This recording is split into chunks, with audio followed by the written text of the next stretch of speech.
Des dizaines de missiles et des drones tirés pendant 9 heures sur Kiev et sa région. Au moins 16 personnes tuées. Zelensky dénonce un manque de réaction de ses alliés. L'Espagne ouvre des centres d'accueil pour les migrants. Encore à Ceuta, environ 2000 sont restés dans l'enclave espagnole après l'afflux massif de la fin du mois de juillet. L'armée israélienne ouvre des enquêtes pénales sur des incidents très médiatisés impliquant la mort de Palestiniens et le comportement de soldats durant la guerre à Gaza. Selon le Premier ministre ukrainien Sergueï Koretsky, l'attaque russe sur Kiev a duré 9 heures. Le président Volodymyr Zelensky y voit une attaque massive préparée de longue date avec des missiles balistiques, des missiles de croisière et des drones pour provoquer le plus de dégâts possible aux infrastructures civiles. Selon les derniers bilans, les frappes ont tué au moins 15 personnes à Kiev et une autre dans la région de la capitale ukrainienne. Les bombardements ont notamment touché à Kiev un hôpital pédiatrique et une école. Le ministère russe de la Défense assure de son côté avoir visé des entreprises de l'industrie militaire, un centre de transport et des entrepôts. Le président ukrainien dénonce une escalade et regrette que le monde ne réagisse pas toujours de manière adéquate à ces attaques. L'Ukraine manque de moyens pour intercepter les missiles balistiques russes. Donald Trump avait annoncé son intention d'autoriser l'Ukraine à produire localement des missiles patriotes, mais le président américain dit désormais qu'il n'en est pas sûr. Cela fait désormais 3 jours que les deux journalistes français Gaël Mokaer et Sébastien Pérez-Pezzani, ainsi que leur fixeur Fred Védomé, ont été placés en détention provisoire par les autorités togolaises pour fausses déclarations. Reporters sans frontières, qui a rendu publique leur identité ce mercredi, a dénoncé une procédure aussi injustifiée que disproportionnée et a demandé leur libération immédiate. Une demande d'autant plus urgente selon l'organisation que l'état de santé de l'un des deux journalistes suscite des inquiétudes. De ce que nous savons également, il y a un peu un autre enjeu. C'est l'enjeu un peu de la maladie de Sébastien, qui souffrirait un peu d'un certain nombre d'une maladie. Et c'est là l'une des raisons pour laquelle également nous insistons particulièrement pour qu'il puisse être libéré. RSF précise également que les deux journalistes travaillaient de manière totalement légale.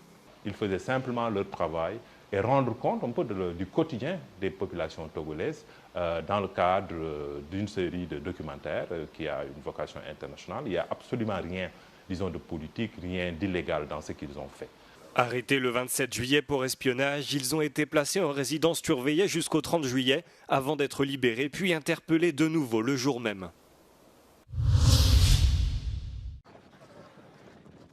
Le gouvernement espagnol ouvre des centres d'accueil pour les migrants encore à Ceuta. Fin juillet, environ 70 000 de ces migrants avaient illégalement franchi la frontière de l'enclave espagnole en l'espace de 48 heures.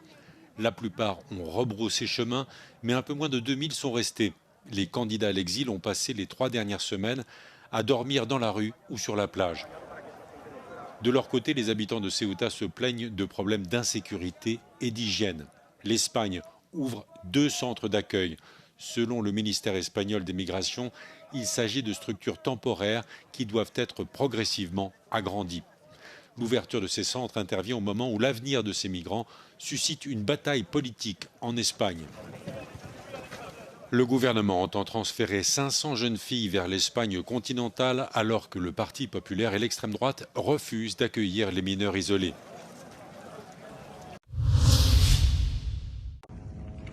L'armée israélienne annonce l'ouverture d'enquêtes criminelles sur 2 incidents très médiatisés impliquant la mort de Palestiniens pendant la guerre à Gaza.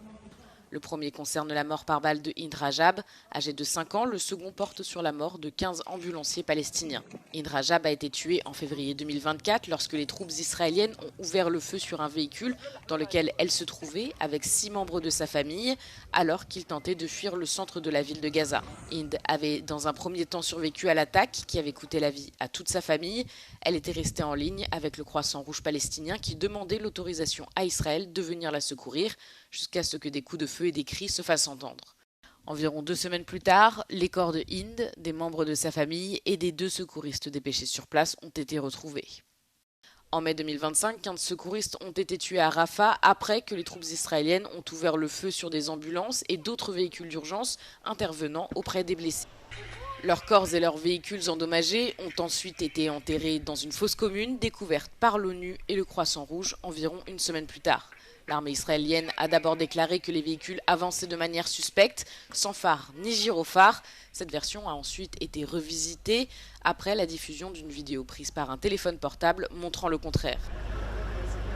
Au total, l'armée israélienne a procédé à l'examen de 150 incidents, la grande majorité classée sans suite. Les forces de défense du pays n'ont toutefois pas abordé plusieurs autres meurtres très médiatisés qu'elles s'étaient précédemment engagées à enquêter, notamment les frappes contre un hôpital en août 2025 qui ont coûté la vie à 5 journalistes. Le séisme qui a frappé la Colombie le 10 août a fait plus de 300 morts et les destructions sont estimées à plus de 8 milliards d'euros. Les familles touchées et les maisons détruites se comptent en dizaines de milliers. Dans le nord-ouest du pays, la province du Chocó est celle qui a le plus souffert. Buena parte del año sufren por exceso de lluvias y hay inundaciones permanentes y ahora justamente están afectados por el fenómeno del Niño. Entonces tenemos una población triplemente afectada por terremoto, por conflicto armado y por desastres naturales, lo que aumenta la crisis. Les conditions de vie dans la province du Chocó étaient déjà précaires avant le séisme. Selon le décompte de l'UNICEF, près de 300 écoles et des dizaines de centres de soins sont détruits ou endommagés. Hay que pensar en una recuperación que permita superar las brechas que existían también antes, casi que empezar de cero o si acaso reubicar algunas de estas familias. Las familias están ubicadas ahora en albergues, en los que nosotros estamos trabajando, respondiendo a esa primera fase de la emergencia, pero hay que empezar a pensar dónde van a vivir esas viviendas, si van a ser recuperadas o se van a reconstruir unas nuevas. En algunos casos hay pérdida total.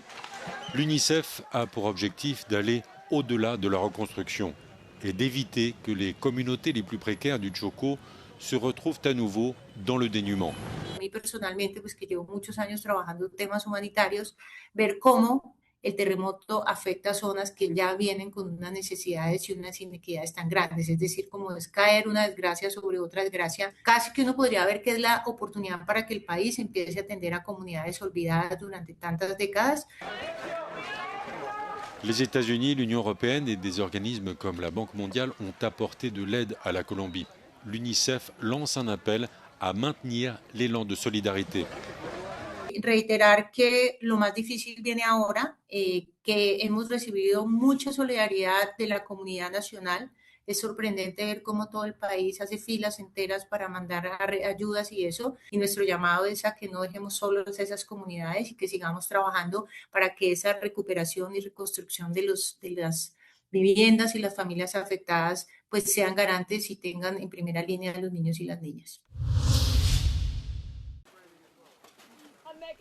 6 ans après leur rupture fracassante avec la famille royale et leur installation en Californie, le prince Harry et son épouse Meghan vont revenir vivre au Royaume-Uni, ont annoncé ce mercredi des médias britanniques. Ce retour est une véritable surprise. La famille prévoit de vivre dans une résidence privée non royale en dehors de Londres, tout en conservant sa maison de Montecito en Californie et sa résidence de vacances au Portugal. Malgré les mésententes et les scandales, selon cet expert, le couple pourrait retrouver une certaine popularité. If he really wants to come back to the UK and be a public figure again, then it will be he will have to sort of move slowly and deliberately to sort of rebuild his presence here in the UK. But that is possible. Camilla has sort of shifted from public enemy number one in the mid-1990s to being one of the leading members of the royal family.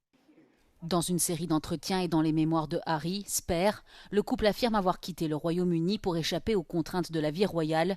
Ils y critiquent aussi des responsables du palais, accusés d'avoir manqué de considération pour la santé mentale de Meghan, et affirment qu'au moins un membre de la famille royale aurait tenu des propos racistes lorsqu'elle était enceinte de leur premier enfant.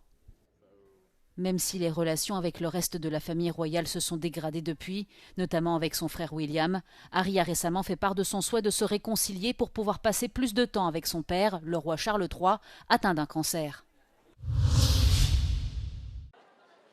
Longtemps considérée comme la période la plus sûre pour l'alpinisme, l'été est devenu depuis quelques années une saison à haut risque. Dans les Alpes, 2026 détient d'ores et déjà un inquiétant record, 450 éboulements dans le seul massif du Mont Blanc depuis le début de l'année. Du jamais vu pour ce chercheur du CNRS. On a pu dépasser ici 30-35 degrés allègrement et ça a évidemment des impacts sur les glaciers, sur le permafrost et c'est pour ça qu'on enregistre cette année des records, par exemple en termes de nombre de déstabilisations rocheuses, de nombre d'écroulements dans les parois. Le précédent record datait de 2022 avec 300 éboulements enregistrés cette année-là. Un phénomène est directement causé par le changement climatique. On a près de 200 ans de réchauffement climatique couverts par ces photographies et en les comparant les unes les autres, on arrive à identifier les cicatrices, c'est-à-dire les zones de déstabilisation des parois rocheuses.